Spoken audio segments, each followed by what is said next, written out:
Hello friends, welcome to my channel. आज मैं आप लोगों के साथ शेयर कर रही हूँ 1 कप मैदे से ऐसी नाश्ता की रेसिपी फ्रेंड्स, जिसको आप ना बनाई होगी और ना ही खाई होगी। तो इस तरह से रेस्टोरेंट स्टाइल बहुत ही टेस्टी नाश्ता घर में बहुत ही आसान तरीके से बना के तैयार कर सकते हैं फ्रेंड्स, जो बनाना बहुत ही आसान है। मैं इस नाश्ते की रेसिपी को बहुत ही सिंपल और आसान तरीके के साथ ना आपके साथ शेयर कर रही हूँ, तो लास्ट तक इस वीडियो में बने रहिए। मैं बहुत ही आसान रेसिपी बता रही हूँ फ्रेंड्स, तो लास्ट तक जरूर से देखिएगा। और इसको फ्राई करने में ज़्यादा समय भी नहीं लगता फ्रेंड्स। बहुत ही टेस्टी नाश्ता बहुत ही झटपट बना के तैयार कर सकते हैं। ना इस नाश्ते को आप बनाई होगी और ना ही खाई होगी। तो चलो देर ना करते हुए इस नाश्ते को बनाते हैं। तो इस नाश्ते को बनाने के लिए 1 कप मैंने मैदे लिए हैं। तो इस तरह से 1 कप मैदा लेना है। मैदे को मैंने अच्छे से छान लिया है और कप या कटोरी किसी से भी मेजरमेंट करके ना इस नाश्ते को बना सकते हैं। तो छोटा वाला मिक्सर जार लीजिए और जो 1 कप मैदे है ना उसको इस तरह से डाल देना है। और 1 कप मैदे के लिए ना मैंने हाफ कप इस तरह से दही डाले हैं और हाफ कप ही इसमें नाप के पानी। तो मैंने इस तरह से कप का इस्तेमाल किया है। आप चाहो तो कटोरी कप किसी से भी इस्तेमाल करके इस तरह से परफेक्ट नाश्ता बना सकते हैं। तो इस तरह से 1 कप मैंने मैदा लिए हैं, हाफ कप दही और हाफ कप पानी डालने के बाद ना इस तरह से मिक्सर जार में थोड़ा सा नमक डालने के बाद ना इस तरह से एक स्मूथ हमको बैटर बना के तैयार कर लेना है। तो इस तरह से हमको एक बैटर हमको बना के रेडी कर लेना है। फिर इस तरह से पीसने के बाद ना एक मिक्सिंग बाउल में इस तरह से हमको खाली करके तैयार कर लेना है। तो आप देख सकते हैं फ्रेंड्स, 1 कप मैदे से हम इस तरह से बैटर हम बना के रेडी कर लिए हैं। तो इस तरह से हम एक पतला सा ही बैटर बना के तैयार कर लेंगे। फिर इस नाश्ते को फ्लफी सॉफ्ट बनाने के लिए आधी छोटी चम्मच मैंने इसमें मीठा सोडा डाल दिए। इससे हमारे नाश्ता ना बहुत ही फ्लफी और जालीदार बन के तैयार होगा फ्रेंड्स, जो खाने में बहुत ही यम्मी लगेगी। तो खाने वाला सोडा डालने के बाद ना अच्छे से हमको मिक्स कर लेना इस तरह से। और इस नाश्ते को बनाने के लिए इसी तरह का परफेक्ट बैटर हमको बना के रेडी कर लेना है। तो इस तरह से पतला ही बैटर बनाना है फ्रेंड, ज़्यादा थिक हमको बैटर नहीं बनाना है। तो इस तरह से परफेक्ट नाप से बनाने से ना बहुत ही टेस्टी हमारा नाश्ता बन के तैयार होगा। तो इस तरह से अच्छे से मिक्स करने के बाद ना नॉन स्टिक पैन या कढ़ाई लीजिए और बैटर को ना 1 चम्मच इस तरह से हमको डाल देना है और एक पतली सी शीट्स हमको बना के तैयार कर लेना है। तो इस तरह से मैंने हल्के हाथों से इस तरह से फैला के रेडी कर लूँगी फ्रेंड्स। तो मैंने पैन को हल्का सा टर्न किया, तो इस तरह से बहुत ही अच्छे से हमारा बैटर एक पतली सी शीट्स बन के इस तरह से तैयार होगी। तो आप देख भी सकते हैं, लो फ्लेम गैस में इसको हम लोग इस तरह से हमको बना के तैयार कर लेना है। तो 2 से 3 मिनट में ना बहुत ही अच्छे से शीट इस तरह से हमारा पक जाता है। तो चम्मच की सहायता से किनारे को इस तरह से निकाल दीजिए और बिना तेल से इस तरह से बहुत ही टेस्टी नाश्ता बना के तैयार कर सकते हैं। तो दोनों तरफ को हमको अच्छे से अलटते पलटते 2 से 3 मिनट तक अच्छे से हमको पका लेना है, ताकि ये कच्चा न लगे। और मैदे से बना रहे ना तो बहुत ही झटपट ये पक के भी तैयार हो जाता है। आप देख भी सकते हैं, बहुत ही पतली हमारी चीले की तरह बन के रेडी हो गया। तो इस तरह से पकने के बाद ना इस तरह से एक प्लेट में निकाल लीजिए और बचे वाले बैटर को भी ना इसी तरह से हमको बना के तैयार कर लेना है। तो इस तरह से बिना तेल से बहुत ही टेस्टी हम नाश्ता बना के तैयार कर सकते हैं फ्रेंड्स, चीले की तरह। तो इस तरह से बैटर को डालने के बाद ना 2 से 3 मिनट में ना बहुत ही अच्छे से हमारी पतली सी एक शीट्स बन के इस तरह से तैयार हो जाती है।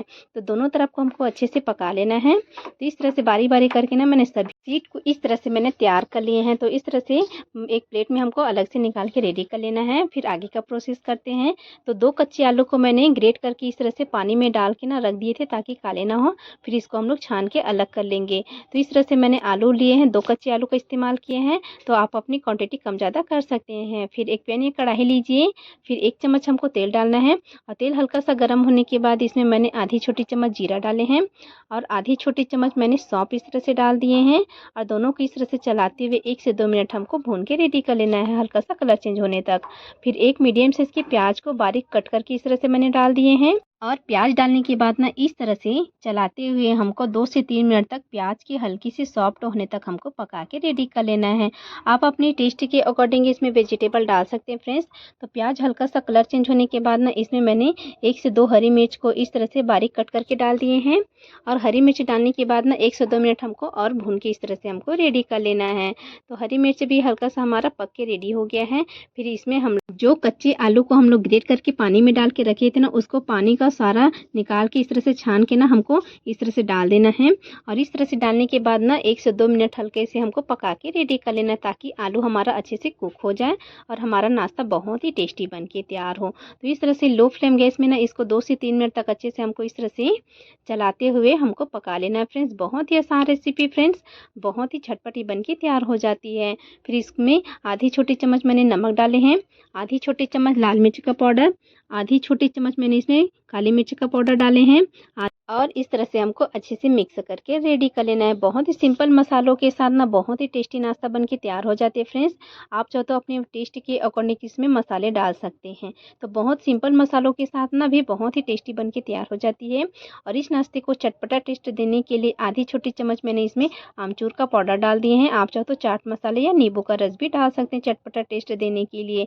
फिर 1 से 2 मिनट भूनने के बाद ना इसमें मैंने 1 चम्मच के करीब कस्तूरी मेथी डाल दिए हैं। अगर आपके पास कस्तूरी मेथी है तो ज़रूर से डालिए, या आप इसमें बारीक कटी हुई धनिया पत्ती भी डाल सकते हैं। धनिया पत्ती से भी ना हमारे नाश्ते में बहुत ही अच्छा टेस्ट आता है फ्रेंड्स। तो इस तरह से अच्छे से मिक्स कर लेना है और 2 से 3 मिनट तक ना इस तरह से हमको ढक के पका लेना है, ताकि आलू हमारा बहुत ही अच्छे से सॉफ्ट हो जाए। तो इस तरह से अच्छे से मिक्स कर लीजिए 1 से 2 मिनट और हमारा स्टफिंग तैयार है। तो बहुत ही सिंपल स्टफिंग है फ्रेंड्स। तो आप अपनी मनपसंद अनुसार इसमें वेजिटेबल डाल के भी बना सकते हैं। तो इस तरह से स्टफिंग तैयार होने के बाद ना इसको हल्का सा हम लोग ठंडा करेंगे।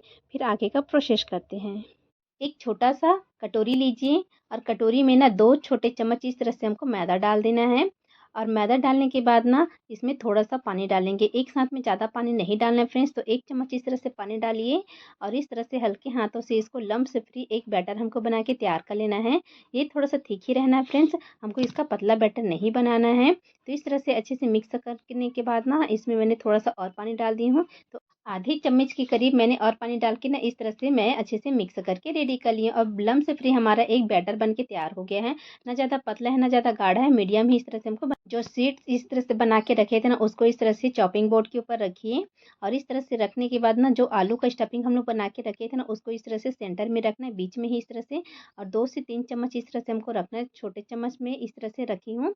फिर इसको हम लोग फोल्ड करेंगे। तो इस तरह से पहले एक किनारे को उठाइए और जो स्लरी हम लोग बना के रखे थे ना उसको इस तरह से हमको चम्मच की सहायता से डाल देना है। तो इस तरह से डालने के बाद ना हल्के हाथों से साइड को उठाइए और इस तरह से हमको चिपका देना है। फिर किनारे को भी ना इसी तरह से ना दोनों तरफ अच्छे से हमको स्लरी लगा लेना है, ताकि जब हम इस नाश्ते को चिपकाना है तो बहुत ही अच्छे से चिपक जाए और खुले ना। तो इस तरह से अच्छे से इसको चिपकाना फ्रेंड्स, ताकि ये फ्राई करने के समय ना खुले ना। तो इस तरह से मैंने अंदर साइड ही अच्छे से स्लरी लगा के तैयार कर लिए हैं। फिर इसको किनारे को उठाइए और इस तरह से हमको अच्छे से फोल्ड करके रेडी कर लेना है। बहुत ही झटपटी बन के तैयार हो जाती है फ्रेंड्स, और इसको बनाना बहुत ही आसान है। तो इस तरह से हल्के हाथों से प्रेस कर देना है और बहुत ही अच्छे से ये चिपक के इस तरह से तैयार हो जाता है। तो इस तरह से हमको तैयार कर लेना है। तो एक और मैं करके दिखाती हूँ। तो इस तरह से स्टफिंग को बीच में रखना है और स्टफिंग को बीच में रखने के बाद ना जो स्लरी है ना उसको इस तरह से हमको डाल देना है किनारे में। और इस तरह से जैसे पहले वाली को फोल्ड किए थे ना सेम उसी तरह से हमको फोल्ड करके सभी को रेडी कर लेना है। इस तरह से मैंने सभी को तैयार कर लिए हैं। इधर तेल गरम करने के लिए मैंने पहले से रख दिया था। और तेल गरम होने के बाद ना जो नाश्ते हम लोग बना के रखे थे ना उसको इस तरह से डाल देना है। और लो टू मीडियम गैस में इसको पकाएंगे फ्रेंड्स, हाई फ्लेम गैस में इसको हम लोग नहीं पकाएंगे। और 2 से 3 मिनट तक ना इसी तरह से हमको पकाना है। 2 से 3 मिनट के बाद ना इस तरह से नीचे से हल्का सा कलर चेंज होने के बाद इसको पलटा देना है। और इस तरह से अलटते पलटते हमको दोनों तरफ को अच्छे से क्रिस्प होने तक पका लेना है। ये नाश्ता ना बहुत ही क्रिस्पी बन के तैयार हो जाती है फ्रेंड्स। और इसको फ्राई करने में ज़्यादा तेल भी एब्जॉर्ब नहीं होता है। तो इस तरह से दोनों तरफ को अच्छे से गोल्डन कलर आने तक हमको फ्राई करके तैयार कर लेना है। तो इस तरह से कलर चेंज होने के बाद ना हमको निकाल लेना है। इस तरह से आप देख भी सकते हैं फ्रेंड्स। तो इस तरह से हम बारी बारी करके सभी नाश्ते को निकाल लेंगे। और बचे वाले नाश्ते को भी ना सेम इसी प्रोसेस से हमको फ्राई करके इस तरह से तैयार कर लेना है। तो इस तरह से हमारा मैदे और आलू से बहुत ही टेस्टी नाश्ता बन के तैयार है फ्रेंड्स। तो रेस्टोरेंट स्टाइल इस तरह से बहुत ही सिंपल तरीके से ना बहुत ही टेस्टी नाश्ता आप घर में इजीली बना के तैयार कर सकते हैं फ्रेंड्स। अगर इस नाश्ते को एक बार बना लिए तो बार बार बनाना पसंद करेंगे। तो इस नाश्ते को एक बार ज़रूर से बना के देखना। और ये नाश्ते की रेसिपी आपसे कैसी बनी आप मुझे कमेंट करके ज़रूर बताना। तो इस नाश्ते को आप टमाटो केचप या अपनी मनपसंद अनुसार चटनी या सॉस के साथ इंजॉय कर सकते हैं। ऊपर से क्रिस्पी और अंदर से बहुत ही सॉफ्ट ये नाश्ता बन के तैयार हो जाती है फ्रेंड्स, जो खाने में बहुत ही यम्मी टेस्टी बन के तैयार हो जाती है। तो आप देख सकते हैं स्टफिंग भी हमारा बहुत ही अच्छे से फिल हुआ है। तो इस तरह से आप बहुत ही आसान तरीके से इस नाश्ते को एक बार ज़रूर से ट्राई कीजिएगा। तो इसी तरह नए नए रेसिपी मैं रोज़ अपलोड करती हूँ, तो मेरे चैनल को सब्सक्राइब करके इसी तरह डेली नई रेसिपी देख। अगर ये रेसिपी अच्छी लगी होगी तो फैमिली फ्रेंड्स को ज़रूर से शेयर कीजिएगा। रेसिपी अच्छी लगी होगी तो लाइक सब्सक्राइब ज़रूर से करना फ्रेंड्स। और मुझे कमेंट करके ज़रूर बताना। तो इसी तरह नए और स्वादिष्ट रेसिपी के साथ मिलते हैं नेक्स्ट वीडियो में। Thank you for watching.